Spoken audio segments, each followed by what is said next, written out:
very much. Did you know, by the way, that the person who shouts "Give us a B" is the least popular person at German football matches involving the team Borussia Mönchengladbach? So thank you so much for coming out. It's so wonderful to be back doing live comedy again.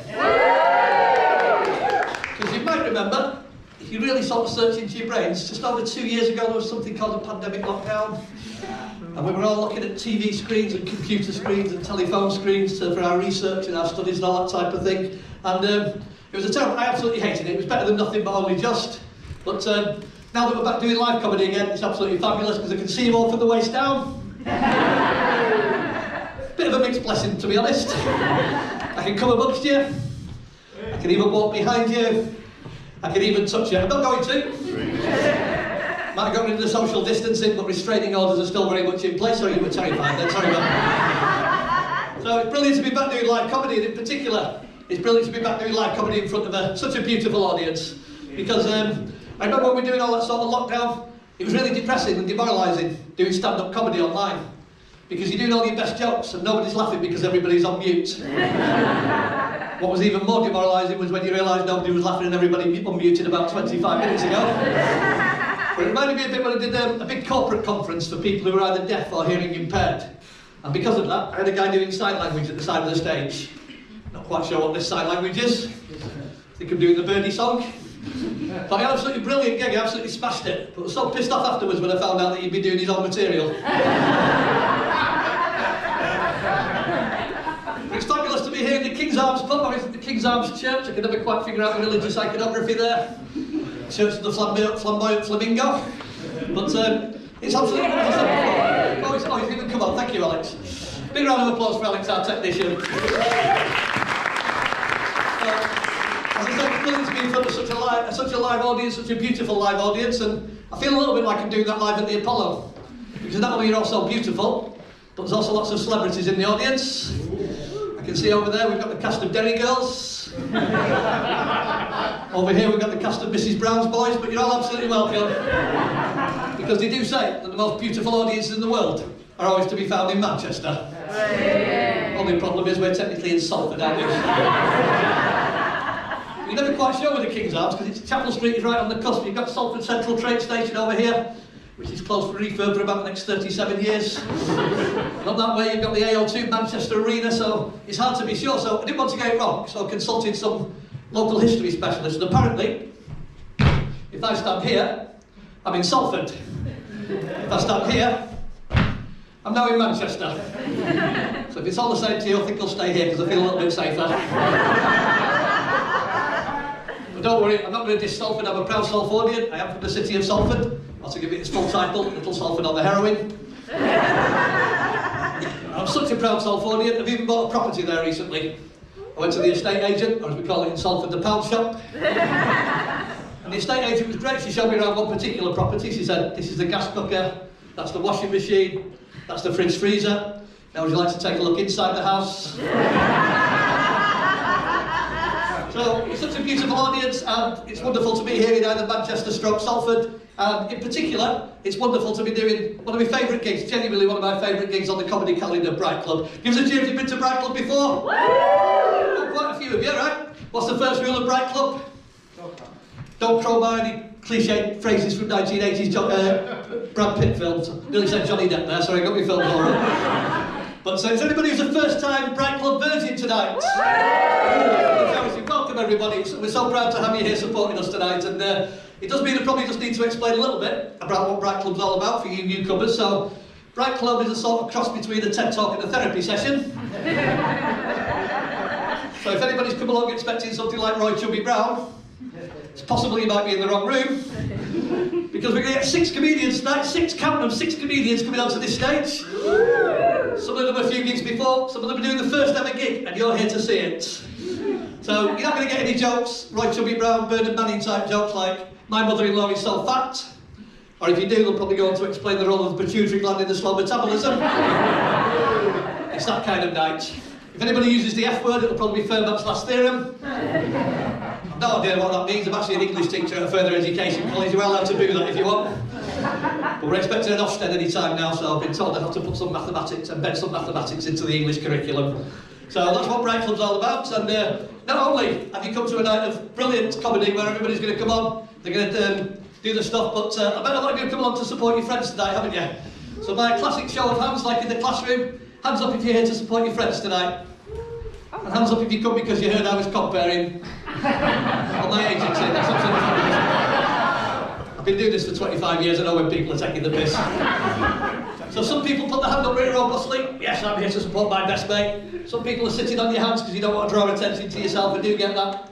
But there's one or two people who are sort of hedging your bets and sort of putting your hands half up and half down. And there's somebody taking photographs tonight.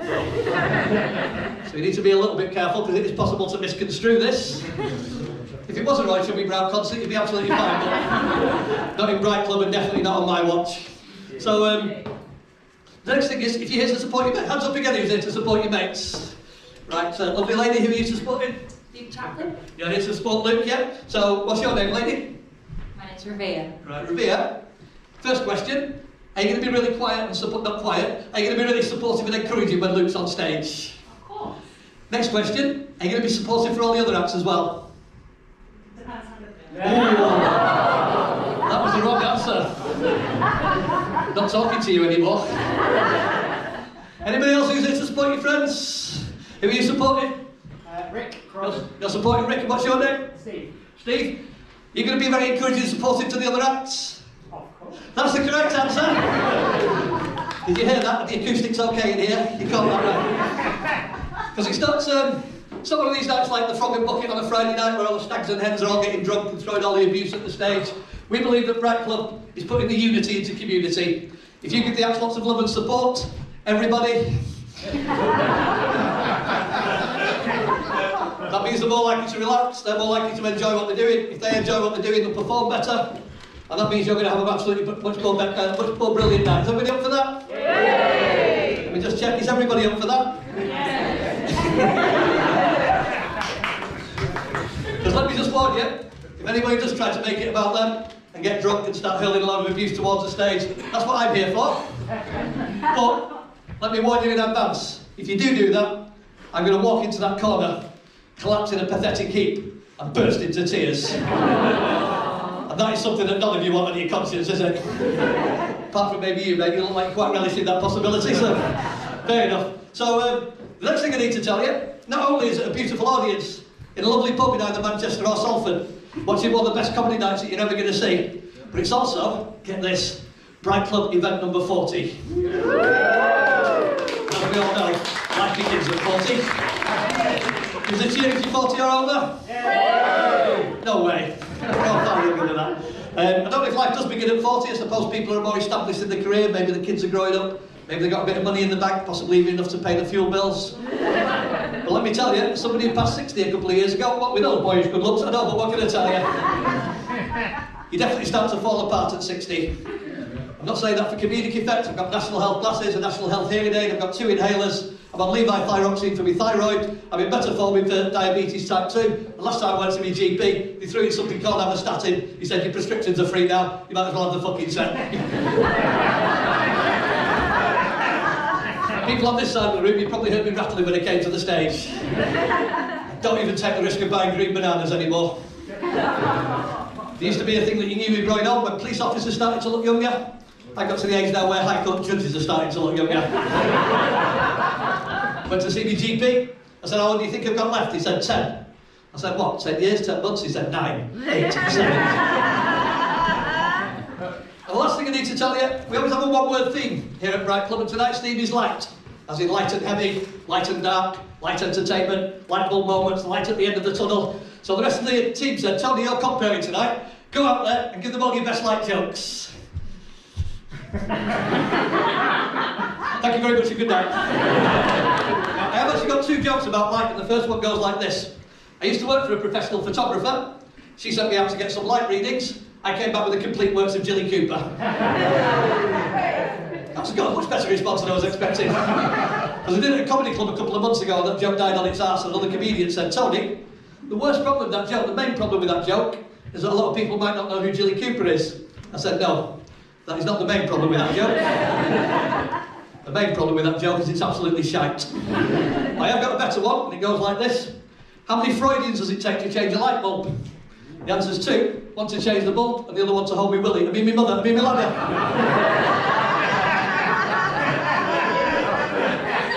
That one deserved a good response, thank you. And then, why have we called it light tonight? Why have we gone with the theme of light? A couple of days ago, it was the spring equinox. I'll just explain that in case there's any non-hippies in the audience. But to be honest, I think we're probably okay. And a couple of days' time, I'm sure you all know it, a few days' time, we're going to be putting the clocks forward for the spring. And there's 2 things that really piss me off with that, nothing to do with the actual process of it. As an English teacher, it's the language that surrounds it that really bugs me. So, my mum always used to say this, and I bet some of you will be saying it on Saturday night when you go to bed. Oh no, got to move the clocks forward. We're going to lose an hour in bed. No, you're bloody not. Whatever you think of this Conservative government, we don't live in an Orwellian dictatorship just yet. So if you don't want to lose an hour in bed, here's a radical idea. Get up an hour later. Said this to a couple of friends of mine. He said, it's all right for you teachers with your great big long holidays and your free weekends. I work in retail. I still got to wake up on a Sunday morning. Another friend said, it's all right for you bloody atheists who don't believe in God. I'm a Catholic, I take my kids to 9 o'clock mass, and I do concede that for those 2 people, they are losing an hour in bed. Or are they? Here's another radical idea. Why don't you go to bed an hour earlier? It's not compulsory to watch Match of the Day whether Gary Lineker's on it or not. It's on the iPlayer. And the second thing that really pisses me off is that, have you all heard that Aid memoir where people are not sure whether the clocks are going backwards or forward? So you say spring forward, fall back. Everybody heard that one? So the clocks go forward an hour in the spring, and they go back an hour in the fall. Slight problem with that. There's no such thing as the fucking fall in the UK. We've got this lovely word autumnal, a beautiful adjective autumnal. It's these bloody Americans who've given us the word for. Any Americans in tonight? Good. Americans are complete dickheads. The reason they call it the fall is because the leaves fall off the trees, so they need that reminder. They call the pavement the sidewalk because it's where you walk at the side of the road. They call prophylactics rubber because they're made of rubber. What we call a skirting board, they call it a baseboard because it's a board at the base of the wall. And you know that lovely thing if you run out of fuel on the motorway and we go onto the hard shoulder? Yeah. Lovely bit of English poetry. You know what the Americans call that? The pull-off. There's no chance of that being misconstrued with innuendo, is there? Many years ago, before most of you guys were born, there was a footballer called Rodney Marsh who played for Manchester City amongst other teams. And he was once playing for England, and the great Sir Alf Ramsey called him to the touchline at Wembley and said, Rodney, it's a very good impression this by the way, Rodney, if you don't pull your socks up, I'm going to pull you off at half-time. And Rodney Marsh famously said, fucking hell, at Man City we only get an orange. And so, there's one place that's almost as moronic as America when it comes to naming places, and that's a town not very far from here, Lancashire town of Preston. Is there anybody in from Preston? I thought one of the actors was from Preston, I guess she's not in the room. But my son genuinely went to UCLan, the University of Central Lancashire, and he was studying in Preston. Yes, there really is a university in Preston. I think it upgraded from a polytechnic about 25 years ago. And before that, I think it was a children's soft play area. And when my son moved into Preston and we took all his stuff down, we thought we'll go and have a meal in the town centre of Preston. And this is genuinely true. The first 2 cafes that we came across were called Food and Eat. 2 franchises that do particularly well in America, I think. Well, the French know better, aren't they, with their pret-a-manger. You know what pret-a-manger translates as? Ready to eat. Ready to eat, exactly. Give that lady a coconut. Ready to eat. Are you with me on this? Isn't that the very least you would expect from a cafe? I've been in some really shitty cafes in my time, and I've never yet had somebody say, there's some raw meat, there's some vegetables, the kitchen's over there.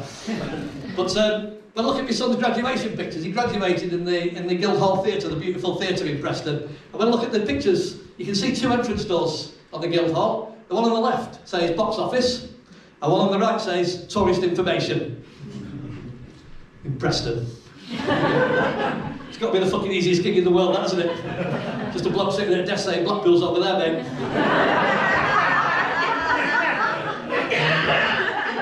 So, ladies and gentlemen, you ready for your first act? That's about half of you. Is everybody ready for your first act? We have to do this thing to get everybody clapping just to make sure we've got the energy in the room now. So, I've got a friend called Toby Haydock who does the brilliant Excess Malarkey comedy on a Tuesday. And he always used to do this thing where he divides the audience into men and women. And the joke was that the men always come first. I don't understand that one. But it's a bit too difficult like in the 21st century, isn't it? Because gender and sexuality has become a bit more nuanced, a bit more of a grey area. So I'd have to say, can we have the people who are biologically born as males? Or can we have the people who now self-identify as males, but then where do you put the non-binary people? Could I possibly say all those who identify with the pronoun he, his or him, but then where do you put the theys? Or shall I say the people who've got more testosterone than estrogen, and that's even complicated, isn't it? So let's forget about gender. And since it's the 40th anniversary of Bright Club, let's just say fuck it, we'll have the over 40s and the under 40s. So everybody who's over 40 on the count of 3, come to me with your cheers and your claps and your stamping of the feet. 1, 2, 3, go! And all the youngsters in the audience on the count of 3, let me hear you. 1, 2, 3, go! You're going to be a beautiful audience. You're all going to be incredibly supportive and encouraging, aren't you? Yeah. Sorry, I was just asking her. I've been doing comedy and poetry for a long, long time now, but I'm really jealous of people who can play the guitar and sing. Because not only can I not play a musical instrument, I'm also one of the worst singers in the world. I even wrote a short poem about it. It goes, I nearly started a world war the last time that I sang. It was in a karaoke bar and I murdered Franz Ferdinand. Political history and modern technology there. Albeit a group who haven't had a hit for about 25 years, but never mind. But I am a massive fan of music. One of the things that I love more than anything is brilliant song lyrics. I think 2 of the greatest ever song lyrics, 2 of the greatest ever pop song opening lines were written by artists in the Manchester area. One was, punctured bicycle on a hillside desolate. Where's that from? The Smiths. This charming man by the Smiths, before Morrissey became a right-wing dickhead. And then does anybody recognise this one? Son, I'm 30, I went with your mother because she's dirty. Happy Mondays. Happy Mondays, written by the great Sean Ryder. You can take the man out of Little Hulton, but you can't take Little Hulton out of the man. And what's weird about that opening line, if he is 30, then I'm guessing that his son is probably primary school age, 7, 8, 9. That is one hell of a sex education talk, isn't it? I do kind of worry about how his son's going to turn out, but then he's Sean Ryder's son, so we already bloody know, don't we? But if there's one thing that I like even more than brilliant song lyrics, it's really crap song lyrics. And it'd be easy enough to pick up on Right Said Fred singing I'm Too Sexy for My Cat, or Chaz and Dave singing We've Got More Rabbit Than Sainsbury's. But what I love even more than that is when really talented singer-songwriters just get it wrong on that one occasion. Yes, I have brought along some examples. You may be all familiar with this one, Jailbreak by Thin Lizzy, where the great Phil Lynott sings tonight there's going to be a jailbreak somewhere in this town. I'm going out on a limb here, but it's probably going to be at the jail, isn't it? Then you got anybody a fan of the Clash, the mighty Clash? Where the great Joe Strummer sings, on Should I Stay or Should I Go? If I stay there will be trouble, if I go it will be double. Probably best if you stay then, really. Any country and western fans, D-I-V-O-R-C-E by Tammy Wynette. And if you don't know this song, basically the mum and dad are getting divorced and they've got a young child, and they don't want the child to know what's going on, so they keep on spelling out all the words like divorce. And there's a verse in this that says, watch him smile, he thinks it's Christmas, or his 6th birthday, and he thinks C-U-S-T-O-D-Y means fun or play. Who the fuck is this 5-year-old who gets the concept of divorce and custody? I mean, he's probably going to grow up as a legal genius, but also socially repressed, and crap at spelling. Anybody a fan of reggae? Even the great Bob Marley, the Lion of Jamaica, who wrote this song called I Shot the Sheriff, but I Did Not Shoot the Deputy. What sort of defence is that? Alright, I shot the most important person in the town, but there's hundreds of people I didn't shoot. He's going to need a good defence lawyer, isn't he? Maybe Tammy Wynette's son has grown up by now. Any new romantic fans? Spandau Ballet and the song True, in which Tony Hadley sings, I bought a ticket for the world, and now I've come back again. First of all, I've been waking up in this world for 6 decades now, and nobody's ever asked me to show them a ticket. And secondly, where the fuck have you come back to? Any Bruce Springsteen fans in? Bruce Springsteen, the song I'm on Fire, in which Bruce Springsteen sings, and I quote, at night I wake up with a sheet soaking wet, and a freight train running through the middle of my head. Yes, Bruce Springsteen, the boss, is having wet dreams about locomotives. And somehow none of us are in the least bit surprised. Anybody who's a Springsteen fan? I was trying to remember the name. What's the name of that song that he wrote where he was riding his Harley Davidson really fast down the freeway until he got chased by a state trooper? Oh, that was it. It was every fucking song he ever wrote, wasn't it? Another great Manchester band, New Order, with the song Temptation. Sorry about this, but this is the song in which they sing, oh, you've got green eyes, oh, you've got grey eyes, Oh, you've got blue eyes, and I've never seen anyone quite like you before. No shit, Sherlock. Don't think I've ever seen anybody with 6 eyes either. Here's a great one-hit one. Does anybody remember a song called I've Never Been to Me by Charlene? Yeah. It was a one-hit. There's a very famous line in this where she sings, I've been undressed by kings, and I've seen lots of things that a woman is not supposed to see. Are you all wondering what I'm wondering? What are these lots of things that a woman is not supposed to see? My first thought was urinals. Well, I'm not being sexist, but there are lots of women who work as cleaners, so they must have done men as well, obviously. But I went on that hive mind, where you go onto social media to see what your friends think she might be referring to. And these are my favourite top 5 answers in reverse order. Number 5, Andy McNab novels. Number 4, the inside of a blue Yorkie wrapper. Stop for girls. Number 3, unsolicited dick pics. That's fair enough, isn't it? Number 2, Steven Seagal films. And number 1, I should stress this was an ironic feminist, equal pay. I'm a massive fan of Bob Dylan, particularly the Blood on the Tracks album, and the opening song is Tangled Up in Blue, which is a great song. But Bob Dylan is singing a tribute to Sarah, who he went on to marry for 10 years. And in that song, she was genuinely a playboy girl who worked topless in lots of clubs and magazines and whatever. And there's a line in this song where he sings, you were working in a topless place, I kept on staring at the side of your face. Yeah, right, Brit. Yeah, right, Bob, yeah. But I think the worst song lyric of all time, it's a great song musically, but it's one of the worst lyrics I've ever heard. Everybody remember a song called Message in a Bottle by the Police? Yes. Bear with me if you're a fan. I don't know if you ever listened closely to the lyrics, but basically, Sting is a castaway on an island lost at sea. Oh, no problem so far. But he's feeling really lonely, so he puts one message in one bottle and he throws it out to sea. Exactly one calendar year later, a year has passed since I wrote my note, he wakes up, and what does he see when he looks out to sea? 100 billion bottles washed up on the shore. 100 billion bottles washed up on... Are you absolutely certain about that, Steve? It's just at the last global census, the population of the planet was 7.2 billion. That's a brilliant piece of marketing, isn't it? He sent one out and you get 100 billion replies, I'll give him that.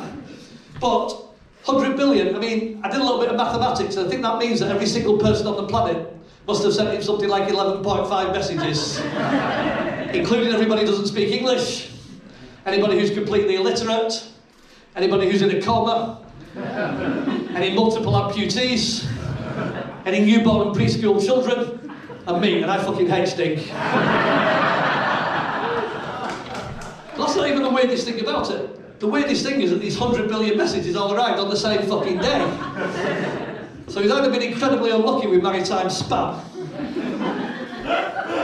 or he's been the victim of one of the greatest pranks of all time. Unless you don't even get me started on dee-doo-doo-doo-dee-da-da-da.